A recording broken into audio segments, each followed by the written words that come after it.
어머님, 무슨 말씀 하시는 거예요? 그 정도로 장사가 안 되신다고요? 어머님 모아둔 돈 많다고 하셨잖아요. 그런데 왜? 모아둔 돈. 그래, 많지. 하지만 그 건물들을 마련하느라고 진 빚들도 상당히 많다. 가게 월세도 내야 하고, 대출 이자도 내야 하고, 들어오는 건 한정적인데 메꿔야 할 돈들은 다달이 고정되어 있으니 허리가 아주 휘다 못해 끊어질 지경이라 건물을 팔아야 할 것 같다는 거야.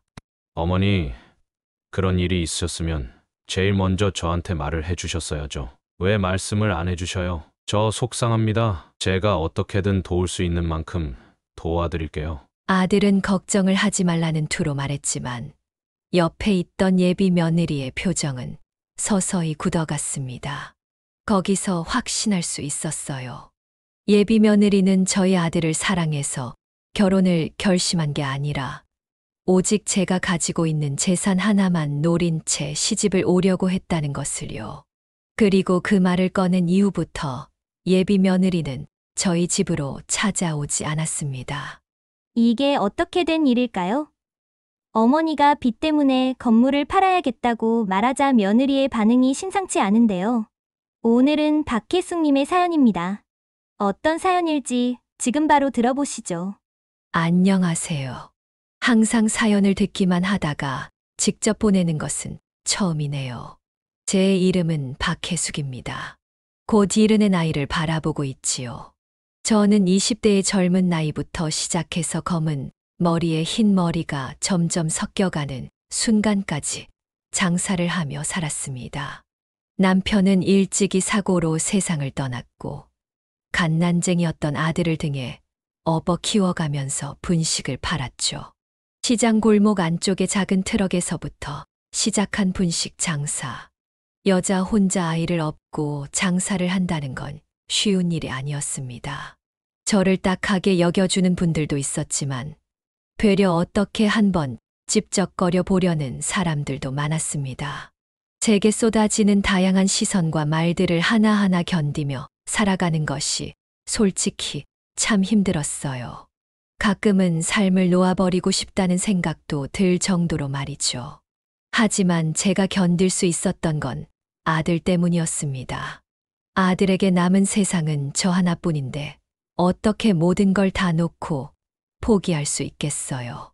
그래서 한겨울에는 손이 꽁꽁 얼어서 찢어질 것 같은 통증이 찾아오기도 했고, 여름엔 너무 더워서 온몸이 땀으로 젖기도 했지만 아들을 부족함 없이 키우고 싶다는 마음 하나로 버텼습니다. 그러다 아들이 중학교에 들어갈 무렵쯤 형편이 조금씩 괜찮아져 장사를 하면서 악착같이 모아놓은 돈으로 시장 안에 가게 하나를 얻어 분식을 팔기 시작했습니다. 새벽같이 일어나 가게 문을 열고 정성스럽게 김밥을 말고 떡볶이를 만들고 길다란 꼬지에 어묵을 끼워 넣고, 그렇게 저는 단 하루도 소홀한 적 없이 누구보다 치열하게 살았습니다. 아들은 다행히도 그렇게 최선을 다해 살아가던 제 마음을 잘 알아주었고 공부도 곧잘 했습니다. 대학을 졸업하고 좋은 직장에 취업을 했을 땐 기쁜 마음에 조용히 혼자 울었던 기억도 납니다. 고생 끝에 낙이 온다는 말이 있잖아요. 그 순간만큼은 제가 세상에서 가장 행복한 사람이 된 것만 같았습니다. 그러던 어느 날 아들과 같이 밥을 먹는데 아들이 수줍은 얼굴을 하고서 계속 무언가를 말하려는 듯 입술을 달싹거리는 것이 아니겠어요? 그 모습을 보고 딱 직감이 오더군요. 뭔가 좋은 일이 있구나. 그래서 저는 아들에게 먼저 물었습니다. 아들, 뭐 말할 거 있으면 엄마한테 뜸들이지 말고 빨리 이야기해봐. 사실 어머니께 소개시켜 드리고 싶은 사람이 있어요. 만난 지는 6개월 정도 됐는데 저를 참 많이 사랑해주고 아껴주는 사람이에요. 결혼까지 생각을 하고 있는데 우선 어머니께 인사를 시켜드리고 싶어서요. 혹시 토요일 날 데리고 와도 괜찮을까 싶어서. 어머나, 만나고 있는 사람이 있었음 진작에 이야기를 했어야지. 안 될 것 없지. 데리고 와. 아니다. 차라리 밖에서 만나자. 맛있는 거 사줄게. 아들의 말을 듣고 나니 괜히 웃음이 났습니다. 아들이 좋은 사람을 만나서 연애를 한다는 것도 기뻤지만 연애를 넘어서 결혼까지 생각을 하고 있다는 게 어찌나 기분이 좋던지. 그날부터 저는 예비 며느리를 만날 생각에 조금씩 들뜨기 시작했습니다. 그리고 약속한 날이 찾아왔고 저는 예약을 해 놓은 식당으로 갔습니다. 가니까 아들이랑 예비 며느리가 먼저 와서 저를 기다리고 있더라고요. 예비 며느리는 굉장히 단아한 분위기를 풍기고 있었습니다. 공손하게 인사를 하는 것 하며 식사 예절하며 하나같이 좋은 집에서 교육을 잘 받고 자란 것이 티가 팍 나더라고요. 뭐 하나 마음에 안 드는 구석이 없었습니다.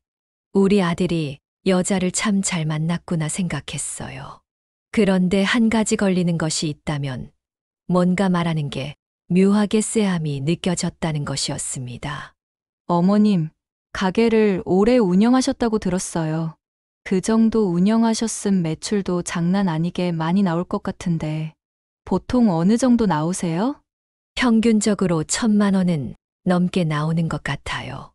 뭐 대단한 건 아닌데 어쩌다가 손님들 사이에서 아름아름 입소문이 나는 덕에. 와, 정말요? 작은 시장 안에 있는 분식집인데 그 정도 나오는 거면 상당히 장사가 잘 되는 편인 것 같은데 정말 대단하세요, 어머님. 아, 그리고 말 편하게 해주세요. 어차피 며느리 될 텐데 며느리한테 존댓말 쓰는 시어머니라니 좀 그렇잖아요. 처음엔 그냥 순전히 관심이라고 생각했습니다. 하지만 대화가 이어질수록 예비 며느리는 제 손목에 찬 금팔찌며 제가 사용하고 있는 휴대폰의 기종, 가게의 위치와 제 명의의 부동산이 있는지에 대한 얘기까지도 은근슬쩍 꺼내놓았습니다. 저는 구체적으로 이야기를 해주지는 않았습니다. 아무리 가족이 될 사이라고 하더라도 그런 부분까지 자세히 말해주는 건 좀 아니라고 생각했거든요. 그렇게 첫 만남이 끝나고 난 이후 아들이 정식으로 결혼 이야기를 꺼냈습니다. 저는 살짝 고민을 하다가 그래도 아들이 행복하다면 됐지 하는 생각으로 결혼을 허락해 줬습니다. 양가 상견례를 진행하면서부터 결혼 준비는 본격화됐고 저도 정신없이 바쁜 아들의 결혼 준비를 조금이나마 도와주기로 했습니다. 그런데 그 무렵부터 문제가 시작됐어요. 예비 며느리가 여러 부분에서 욕심을 부리기 시작한 겁니다. 어머님, 요즘은 스튜디오, 드레스, 메이크업 이렇게 해서 스드메라고 부르거든요. 저는 이 부분은 최대한 좋은 곳에서 하고 싶어요. 연예인들이 하는 곳으로 해서요. 응, 굳이 그렇게까지 해야 할 이유가 있겠니? 연예인들이 하는 곳이 아니라도 충분히 실력 괜찮고 좋은 곳은 많을 텐데 가성비 좋은 곳으로 따져서. 에이, 어머님, 한 번 하는 결혼식인데 그래도 화려하게 해야죠. 그리고 그날의 주인공은 신부잖아요. 신부가 가장 돋보여야 하는 날이니까 최대한 좋은 곳으로 하고 싶어요. 한 번은 예식장 투어를 하겠다면서 저를 데리고 간 날도 있었습니다. 그 자리에서 예비 며느리는 무척이나 적극적이었습니다. 부가적으로 들어가는 서비스 하나하나까지 체크하며 사회자를 유명한 사람으로 섭외하고 예식장 천장에 예쁜 꽃 옵션까지 추가했어요. 저는 아무런 간섭 없이 조용히 따라다니기만 했고 아들은 그저 예비 며느리의 결정을 따르는 듯 해실해실 웃기만 했습니다. 그리고 그날 저녁 저는 잠자리에 들기 전 이런저런 생각을 했습니다. 결혼이란 게 원래 이렇게 손이 많이 가는 일이었나 싶더군요. 제가 결혼하던 시절에는 집안 형편껏 준비를 하고 그저 감사한 마음으로 서로를 가족으로 받아들였는데 요즘은 그 기준이 많이 달라진 것 같았습니다. 서로 부부가 된다는 것에 의의를 두는 것이 아니라 그저 보여지는 것에 무게가 실리는 듯 했죠. 그래도 저는 이해하려 했습니다. 제가 살아온 시대와 아들의 시대는 확연히 차이가 있기도 했거니와 무엇보다 아들이 행복하면 만사 다 오케이다 싶었거든요. 하지만 그게 잘못된 생각이었다는 것을 얼마 지나지 않아 깨닫게 됐습니다. 전 그동안 모아놓은 돈 중 일부를 아들의 신혼집을 마련해 주는데 쓰려고 다짐했습니다. 그래서 함께 집을 보러 돌아다녔었는데 예비 며느리는 마치 기다렸다는 듯이 구체적인 기준을 세웠습니다. 며느리가 세운 기준에 최대한 맞춰서 강북 쪽에 있는 괜찮은 아파트들을 보러 갔는데 계속 고개만 절레절레 저으며 불만을 토로하는 겁니다.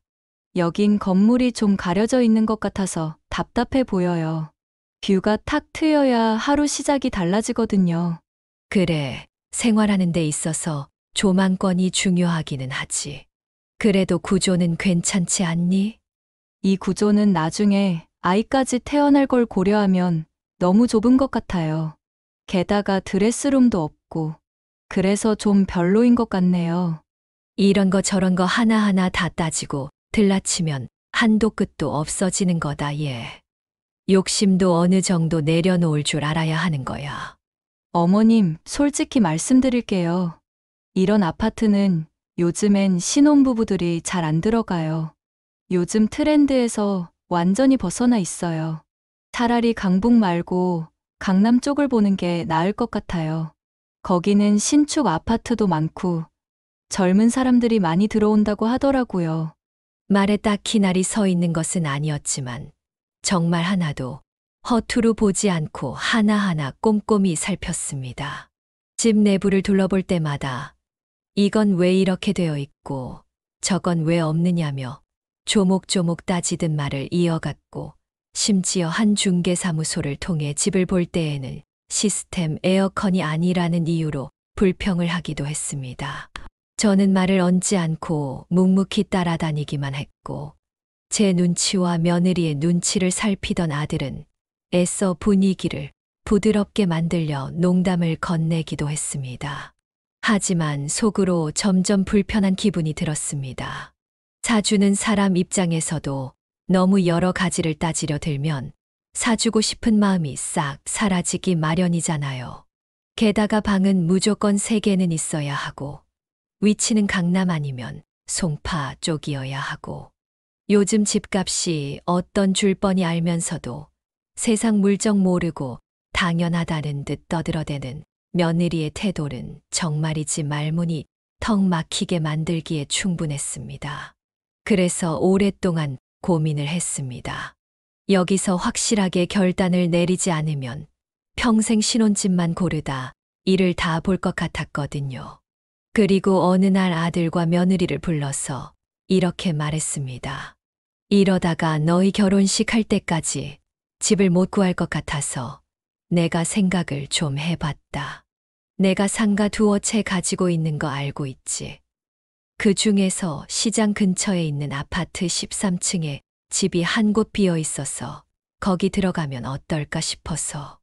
너희 다니고 있는 직장도 가깝고 교통도 좋고 엄마가 리모델링 싹 해줄 테니까 거기 들어가는 게 어떻겠니? 아, 저는 너무 괜찮은데 당신은 어때? 괜찮겠어?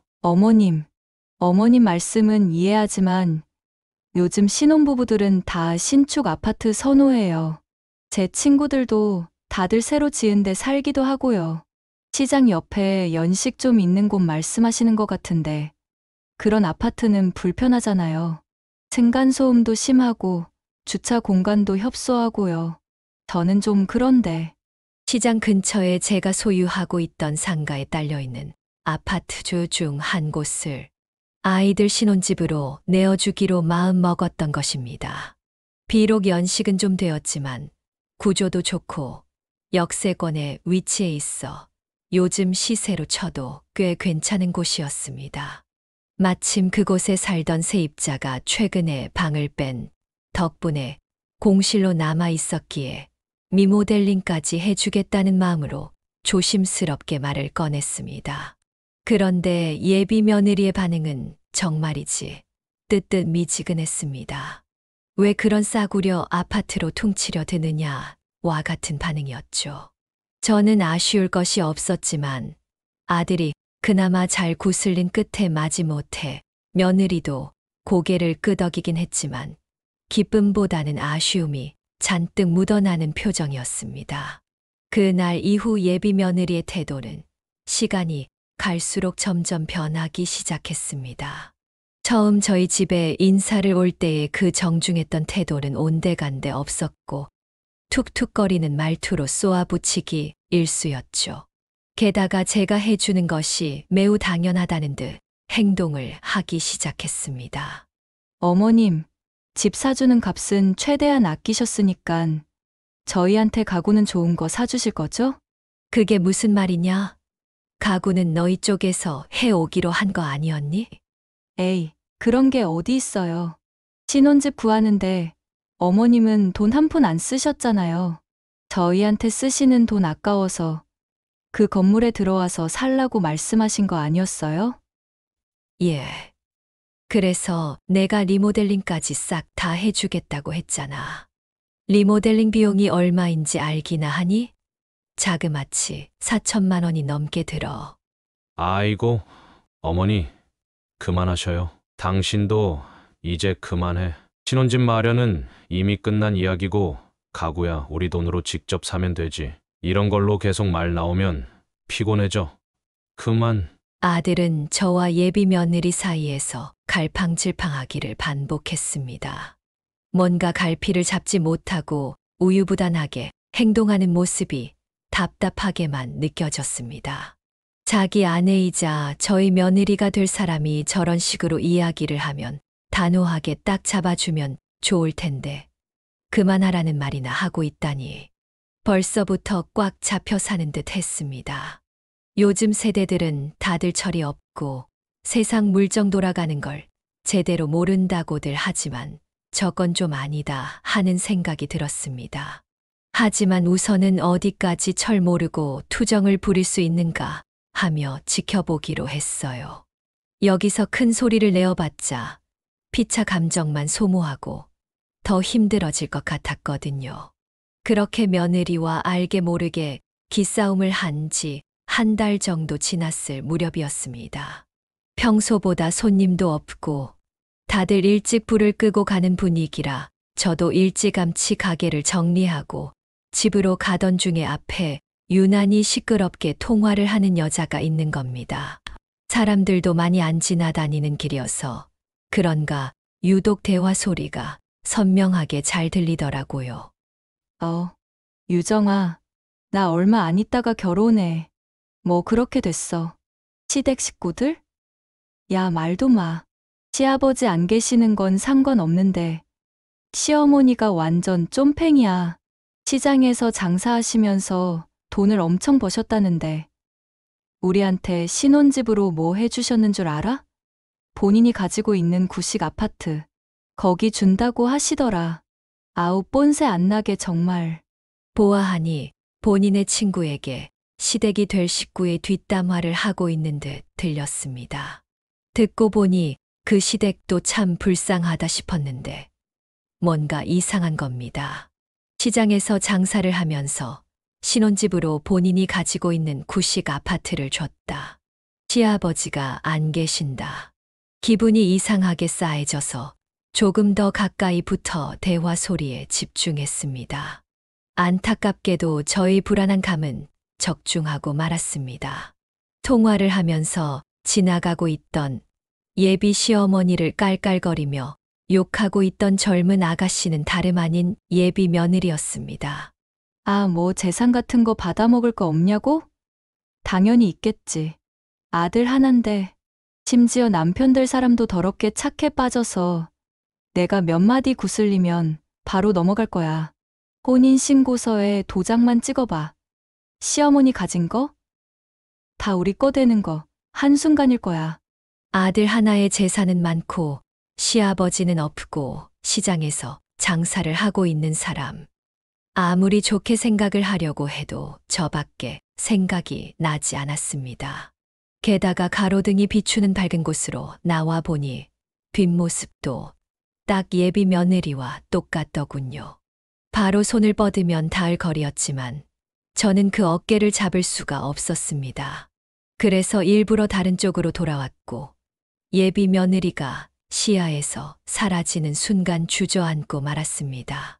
머릿속이 하얘지고 손끝이 차가워지는 것이 느껴졌습니다. 예비 며느리가 그런 식으로 생각을 하고 있었다는 게 너무 충격적이었기에 뭐라고 말도 꺼낼 수가 없었습니다. 저는 그날 밤 10분도 잠들지 못하고 고민에 빠졌습니다. 아들한테 말을 해야 할까, 말아야 할까 몇 번이고 고민했습니다. 하지만 선뜻 말을 꺼낼 수가 없었어요. 증거도 없이 무턱대고 말을 꺼낸다면 오히려 제가 며느리를 이간질하려는 나쁜 사람으로 보일 수 있겠다는 두려움이 들었습니다. 차라리 얘기를 들었을 때 녹음을 하던지 영상을 찍던지 했어야 했는데 그런 생각이 들지 않았다는 게 아쉬울 뿐이었죠. 아들이 행복해지기를 바라기도 모자랄 시간에 이런 걸 걱정하고 있는 제 마음이 천 갈래 만 갈래 찢어지는 것 같았습니다. 그래서 조용히 마음을 다잡고 최대한 현명한 방향으로 가는 것이 무엇일지 깊게 생각했습니다. 무턱대고 따지고 들기보다는 정말로 예비 며느리의 속내가 무엇인지, 예비 며느리가 진심으로 아들을 사랑하는 건지 확인할 필요가 있다고 판단했습니다. 그래서 저는 한 걸음 물러서서 진심을 확인할 수 있는 방법과 계획을 세우기로 마음 먹었습니다. 평생 단 한 번뿐인 아들의 결혼이니만큼 그 선택에 실수가 없도록 도움을 주고 싶었어요. 그래서 저는 아주 조용히 아무에게도 들키지 않게 예비 며느리의 진짜 속내를 확인할 수 있는 방법을 찾아 나섰습니다. 그리고 저는 계획을 세우면서 마음속으로 몇 번이고 다짐했습니다. 만약 예비 며느리가 아들을 진심으로 사랑하는 것이라면 저와 조금 맞지 않더라도 기꺼이 며느리로 받아들이고 그렇지 않다면 그 누구보다 단호하게 끊어버리겠노라고 말이죠. 한참 동안 생각하던 저는 예비 며느리에게 갑작스럽게 집안 사정이 안 좋아졌다는 것을 간접적으로나마 드러내기로 마음 먹었습니다. 예비 며느리 아들과 함께 식사를 하는 자리에서도 일부러 한숨을 푹푹 내쉬고 기운이 빠진 듯 어깨를 축 늘어뜨리고 있었죠. 그런데 예비 며느리는 저를 쳐다보지도 않았고 되려 아들이 제 걱정을 해줬습니다. 어머니, 무슨 일 있으세요? 왜 이렇게 한숨을 푹푹 쉬세요? 안색도 안 좋아 보이시고요. 아니다. 무슨 일이 있기는 그냥 입맛이 없어서 그런 거니 신경 쓰지 않아도 된다. 어머, 어머님 입맛이 없으세요? 입맛 없을 땐 소고기가 딱인데 저희 이따가 저녁에 소고기나 먹으러 갈까요? 소고기는 무슨 소고기니? 그냥 집에서 간단하게 밥 해 먹으면 되는 거지. 어머님 돈 쓰기 싫으셔서 그러시는 거죠? 걱정하지 마세요. 계산은 오빠가 할 거니까. 밥맛이 없다고 하는데 해맑게 웃으면서 소고기를 먹으러 가자고. 계산은 아들이 할 거라고 해맑게 말하는 예비 며느리의 행동에 할 말을 잃어버렸습니다. 아들 녀석은 실없이 뒷머리를 긁적이며 헤헤하고 웃고 있더라고요. 저는 사람을 낳았지 바보 천치를 낳은 게 아닌데 억장이 와르르 무너져 내리는 것 같았습니다. 그래서 며칠 후 저는 더 시간을 끌지 않고 예비 며느리와 아들에게 진지하게 할 이야기가 있다고 하며 집으로 불러들였습니다. 너희한테는 굳이 말을 안 꺼내려고 했는데 다시 생각해도 그냥 이런 건 솔직하게 이야기를 하는 게 나을 것 같아서 말한다. 요즘 가게가 예전 같지가 않다. 솔직히 말하면 작년만큼 장사도 안 되고 되려 적자만 내고 있는 상황이다. 그래서 조금 민망하지만 가게 월세도 제대로 내지 못해서 그나마 가지고 있는 건물들이라도 좀 팔아야 할까 싶은 생각이 든다. 어머님, 무슨 말씀 하시는 거예요? 그 정도로 장사가 안 되신다고요? 어머님 모아둔 돈 많다고 하셨잖아요. 그런데 왜? 모아둔 돈. 그래, 많지. 하지만 그 건물들을 마련하느라고 진 빚들도 상당히 많다. 가게 월세도 내야 하고, 대출 이자도 내야 하고, 들어오는 건 한정적인데 메꿔야 할 돈들은 다달이 고정되어 있으니 허리가 아주 휘다 못해 끊어질 지경이라 건물을 팔아야 할 것 같다는 거야. 어머니, 그런 일이 있으셨으면 제일 먼저 저한테 말을 해주셨어야죠. 왜 말씀을 안 해주셔요? 저 속상합니다. 제가 어떻게든 도울 수 있는 만큼 도와드릴게요. 아들은 걱정을 하지 말라는 투로 말했지만 옆에 있던 예비 며느리의 표정은 서서히 굳어갔습니다. 거기서 확신할 수 있었어요. 예비 며느리는 저희 아들을 사랑해서 결혼을 결심한 게 아니라 오직 제가 가지고 있는 재산 하나만 노린 채 시집을 오려고 했다는 것을요. 그리고 그 말을 꺼낸 이후부터 예비 며느리는 저희 집으로 찾아오지 않았습니다. 게다가 결혼 준비를 하는 것도 굉장히 비협조적인 것 같더군요. 만나자고 약속을 잡을라 치면 야근을 한다. 내일 출장을 가야 한다 등 이런저런 핑계를 대면서 만남을 피했고 연락도 거의 보지 않는다고 아들은 제게 고민을 토로했습니다. 제가 뭔가 잘못한 건 없는 것 같은데 요즘 들어서 왜 그러는지 모르겠어요. 그냥 요즘 회사실이 바쁜가 보지. 아직 6개월이나 남았는데 조급할 필요는 없지 않니? 너도 너 할 일을 하면서 천천히 기다려봐. 본격적으로 웨딩 촬영도 들어가야 했는데 그마저도 미뤘다고 하니 서서히 결말이 보이는 것 같다는 생각을 했습니다. 게다가 전에는 아침 저녁으로 아들에게 전화를 하던 며느리가 이제는 이틀, 사흘에 한 번쯤 짧은 문자 메시지를 보내는 게 전부였고 전화를 걸면 바쁘다며 급하게 끊기 일쑤라고 했습니다. 아들은 변한 며느리의 태도에 점점 불안해했습니다. 왜 이러는 거냐고, 무슨 잘못을 한 거냐고, 서운한 것이 있으면 이야기를 해달라고 말을 했지만 예비 며느리는 당연히 이야기를 해줄 리 만무했습니다. 계속해서 말을 얼버무리며 상황을 피하기만 했을 뿐 명확하게 딱 집어서 얘기를 해주지 않는다며 아들은 아주 속상해했고 답답해했습니다. 저는 아들에게 모든 것을 이야기해 줄 날이 오기까지 잠자코 지켜보면서 기다렸습니다. 아들이 상처받고 속상해하는 모습을 보는 건 말처럼 쉽지만은 않았지만 그래도 얼마 지나지 않아 때가 올 것 같았어요. 그렇게 2주 정도 지났을 무렵쯤 아들이 연락도 없이 집으로 찾아왔습니다. 그런데 얼굴이 말이 아니더군요.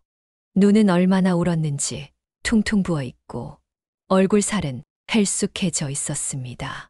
사람의 꼴이라고 이야기할 수 없는 모습이었죠. 아니, 너 얼굴이 왜 이래? 눈은 또 왜 이렇게 부었고 살은 또 왜 이렇게 빠진 거야? 무슨 일 있었니? 어머니, 승희가 저한테 파혼하자고 했어요. 결혼식도 얼마 안 남았는데 갑자기 저한테 파혼을 하자고 하는 거예요. 뭐, 갑자기 파혼을 하자고 했다고? 그래서 왜 그러는 거냐고. 이런 건 전화로 하는 게 아니라 직접 만나서 이야기를 하는 게 맞는 거 아니냐고 했더니 그냥 서로 안 맞는 것 같대요. 미안하다고만 하고 정확히 이유를 말을 안 해주더라고요. 아들의 말을 들은 저는 순간 정신이 아득해지는 듯 했습니다.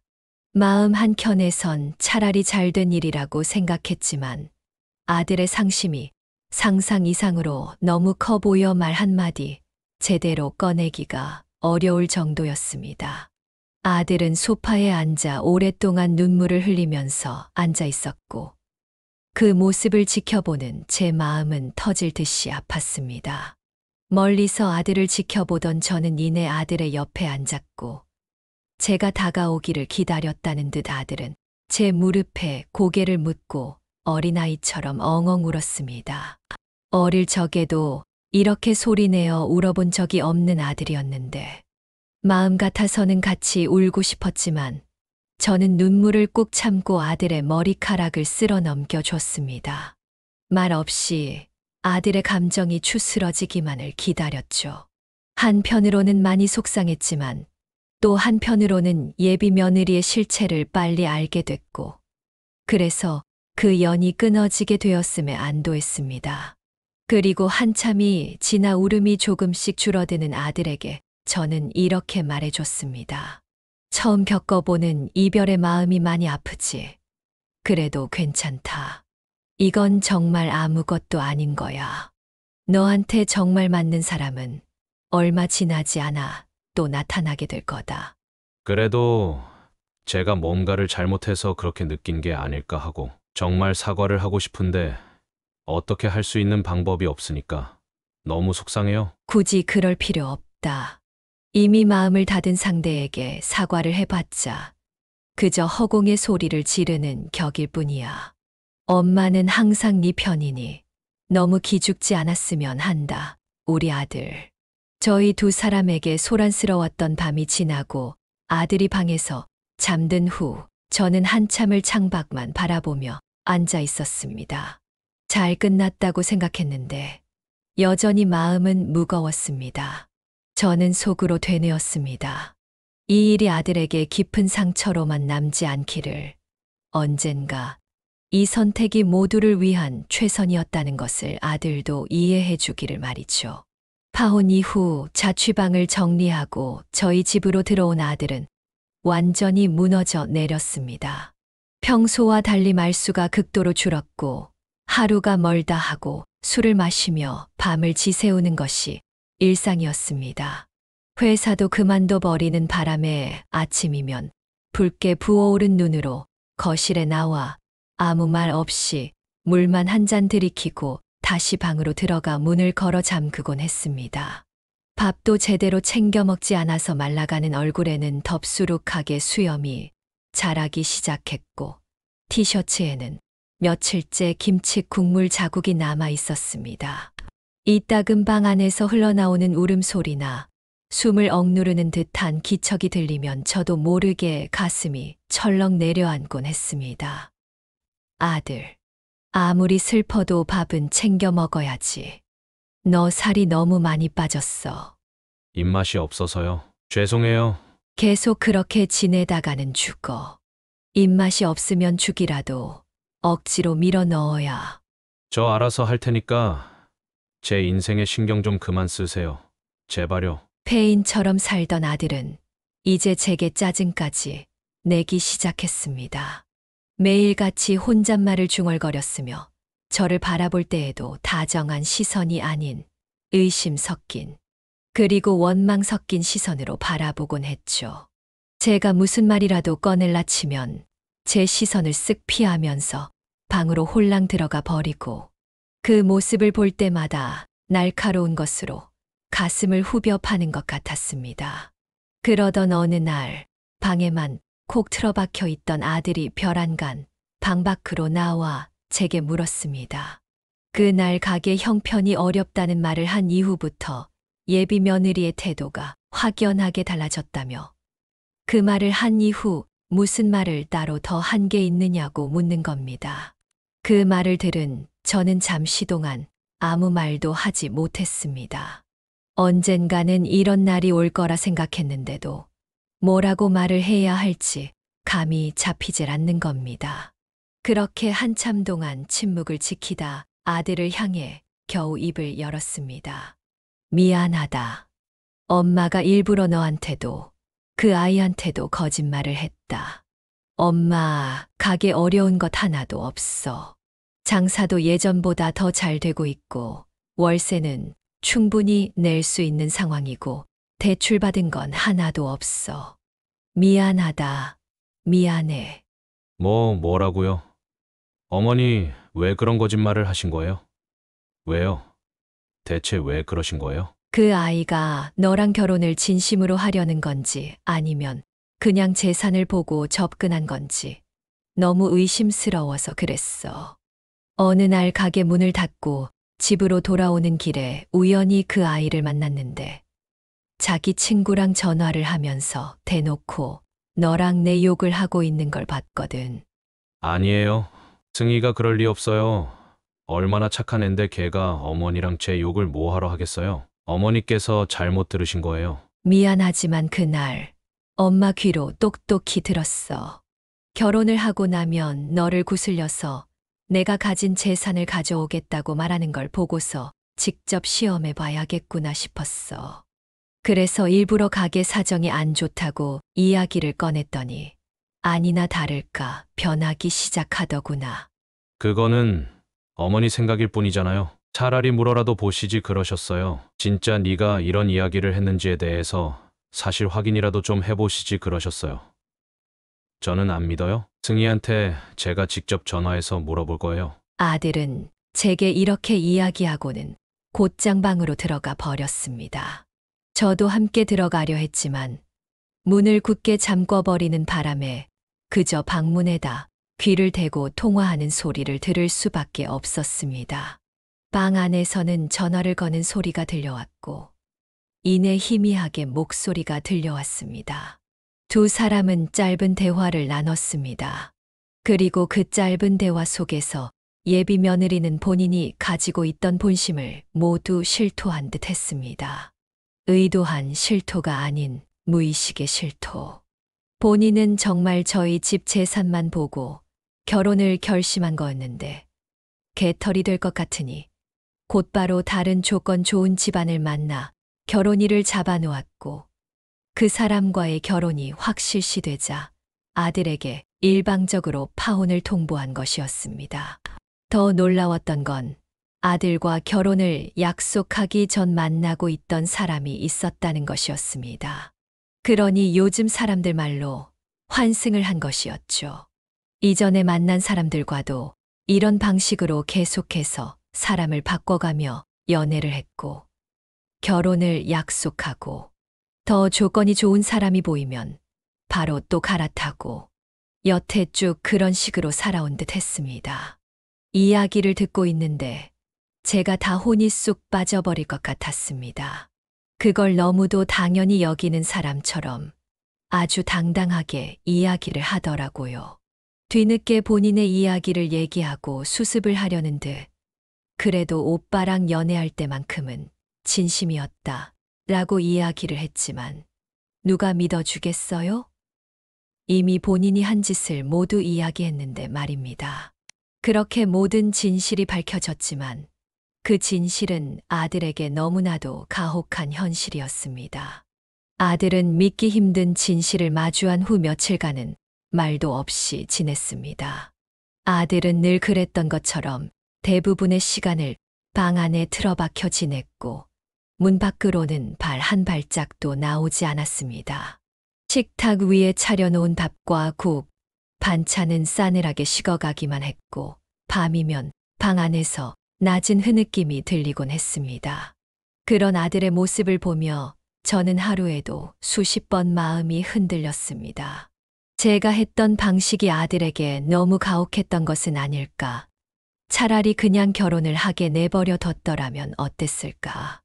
수많은 생각이 머릿속을 맴돌았습니다. 하지만 이내 생각을 다잡았습니다. 지금 아들이 겪는 아픔은 훗날 더 큰 불행을 막을 수 있는 유일한 방법이었다는 걸 저는 알고 있었으니까요. 상처를 회복하는 건 오직 시간뿐이라는 말.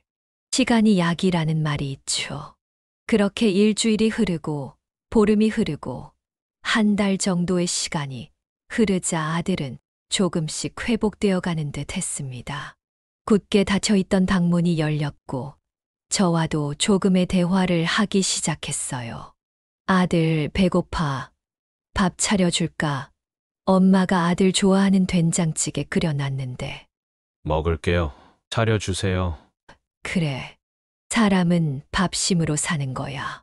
밥 2공기랑 찌개랑 너 좋아하는 돼지불고기까지 구워가지고 맛있게 밥 차려줄게. 밥을 먹겠다고 말을 꺼낸 아들에게 저는 아무 내색도 하지 않고 자연스럽게 밥상을 차려줬습니다. 그렇게 집에 들어온 지 한참의 시간이 지난 후에야 아들은 처음으로 밥을 복스럽게 먹었습니다. 2공기를 줬더니 쌀알 한 톨 남기지 않고 아주 싹싹 긁어 먹더라고요. 혼란스러운 감정에서 벗어나 겨우 마음을 다잡은 것 같아 조금은 마음을 놓을 수 있었습니다. 그렇게 아들이 맛있게 밥을 먹는 걸 맞은편에서 조용히 지켜만 보는데 아들이 제게 이런 말을 하더군요. 어머니, 죄송해요. 그때 어머니 말을 믿지 않아서 많이 상처받으셨죠? 아니야, 상처는 무슨. 솔직히 그런 말을 누가 믿고 싶겠어. 당장에 사랑했던 사람이 그런 식으로 말을 했다는데 내가 너였어도 믿기 어려웠을 거야. 방에 있으면서 이런저런 생각을 많이 해봤는데 제가 이러고 있는 게 어머니한테는 억장이 무너져 내리는 일이겠구나 싶더라고요. 그래서 정신을 차리기로 했어요. 솔직히 아직도 상처에서 벗어나려면 조금 오래 걸릴 것 같기는 하지만 살다 보면 잊혀지겠죠. 뭐, 그래, 그렇게 살다 보면 점점 무뎌지기 마련이다. 살아가다 힘든 일 있으면 언제든지 엄마한테 말해. 엄마기 때문에 다 들어줄 수 있다. 저는 아들의 손을 꼭 잡아줬습니다. 사람에게 받은 상처는 시간이 갈수록 무뎌진다는 것을, 그 상처의 깊이가 얕아진다는 것을 알고 있었기에 저는 그동안 아들의 쉴 곳이 되어주기로 마음을 먹었습니다. 그리고 속으로 몇 번이고 기도했습니다. 부디 사랑하는 우리 아들이 다시 제 자리를 찾게 해달라고, 다시 세상과 웃으며 마주할 수 있게 해달라고 말입니다. 봄, 여름, 가을, 겨울. 4계절이 지나는 동안 아들은 스스로 회복을 하기 위해 많은 일들을 했습니다. 밖에 나가 운동도 하고, 카페에서 아르바이트도 하고, 한동안 만나지 않았던 친구들도 만나러 나가면서 이전의 활기를 되찾았습니다. 저는 아들이 서서히 회복해가는 모습을 지켜보며 옆에서 조심스럽게 도와주려 애썼습니다. 그렇게 아들이 평범한 하루를 되찾아가기 시작하면서 저에게도 약간의 여유가 찾아왔습니다. 그래서 밖으로 장을 보러 다니기도 하고, 시간이 조금 남으면 조용한 카페에 가서 시간을 보내기도 했습니다. 그날도 그랬습니다. 여느 때와 다를 것 없이 평범한 날들이었고, 늘 그랬던 것처럼 동네에 있는 단골 카페에 들러 홀로 커피 한 잔을 마시고 있었습니다. 그때 여자 손님 한 명이 카페 문을 열고 들어서는 것을 봤습니다.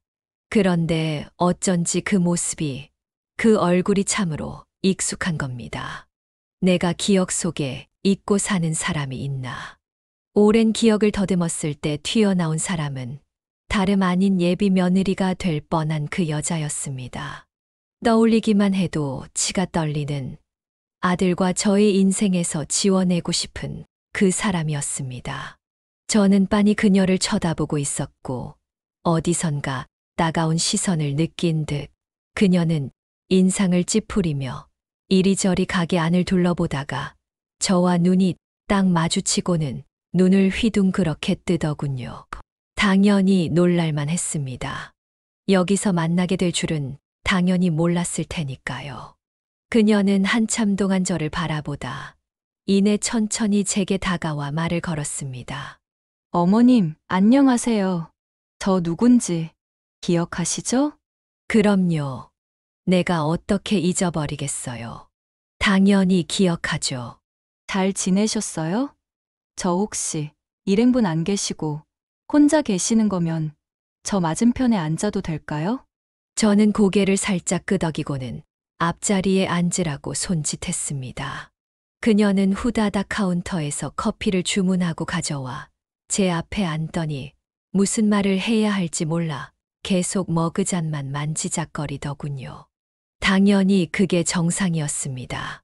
저가 사람이라면, 적어도 일말의 양심이라는 것이 있다면 당연히 할 말이 있어도 못하는 것이 맞았어요. 그렇게 한참을 머그잔만 만지작거리다 이내 제게 말을 붙였습니다. 이야기 듣고 많이 놀라셨죠? 죄송해요.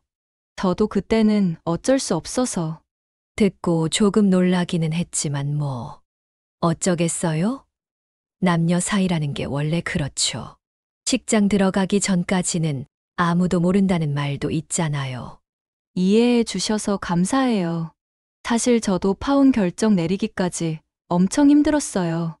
현실적인 부분들도 고려를 해야 했고, 아무래도 저희가 어린 나이가 아니다 보니까 이런저런 문제도 짚고 넘어갔어야 하는데, 그걸 못 보고 감정만으로 결정한 것들도 좀 있는 것 같아서. 이미 지난 일인데 이야기를 꺼내봐야 서로 뭐 좋을 게 있겠어요. 지금 잘 지내는 것 같은데 그러면 됐지. 우리 아들도 잘 지내고 있으니 너무 마음 쓰지 말아요. 네, 감사해요. 그때 어머님도 많이 힘드셨잖아요. 뭐 건물도 팔고 가게도 팔고 하신다고 했던 것 같은데 지금은 괜찮으신 거예요? 어떻게 잘 해결되셨어요? 아니요. 가게도 건물도 모두 그 자리 그대로 있어요. 아무것도 안 팔았고 어려웠던 적도 없어요. 밝게 미소를 짓고 있던 그녀의 표정이 제 말 한마디에 확 굳어졌습니다. 웃음기 사라진 얼굴과 불안하게 떨리는 입술. 뭔가 잘못됐다는 걸 인지한 것 같았습니다. 저는 불어 먼저 말을 꺼내지 않았습니다. 저 입에서 무슨 말이 나올지 궁금했거든요. 그러니까 어머님께서 그때 어렵다고 말씀하셨던 게 다 거짓말이었다는 말씀이신 거예요? 왜 저한테 거짓말을 하신 거예요? 사실은 내가 어느 날 퇴근을 하면서 우연히 아가씨가 친구랑 통화를 하고 있는 걸 듣게 됐거든요.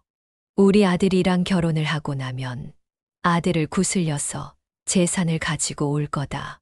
뭐 이런 뉘앙스로 통화를 하고 있었던 것 같은데 그건 내가 얼마나 충격이 컸으면 그걸 아직도 선명하게 기억하고 있어요.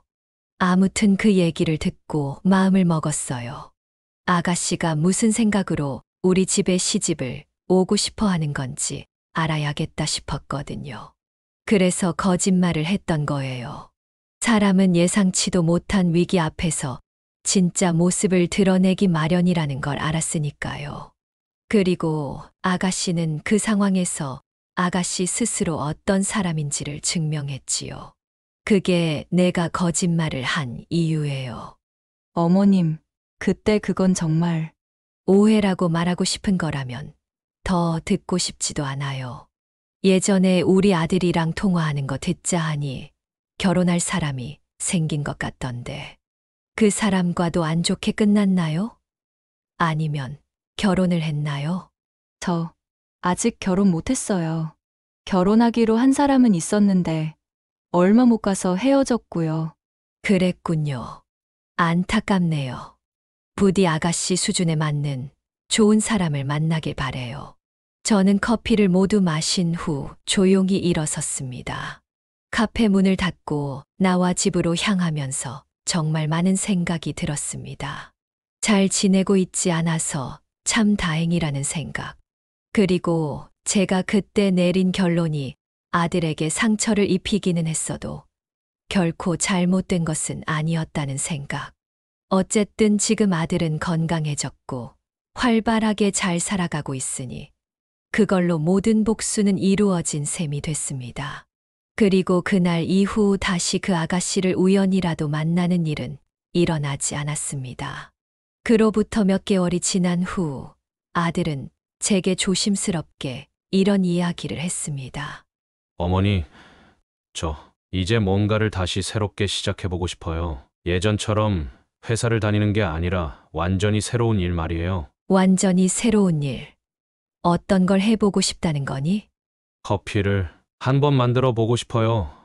기회가 된다면 베이킹도 한번 해보고 싶고요. 여기 근처에 카페 창업자들을 위한 수업이 열린다고 하는데 그걸 한번 들어볼까 해요. 그래. 네가 정말 해보고 싶은 일이라면 한번 해봐라.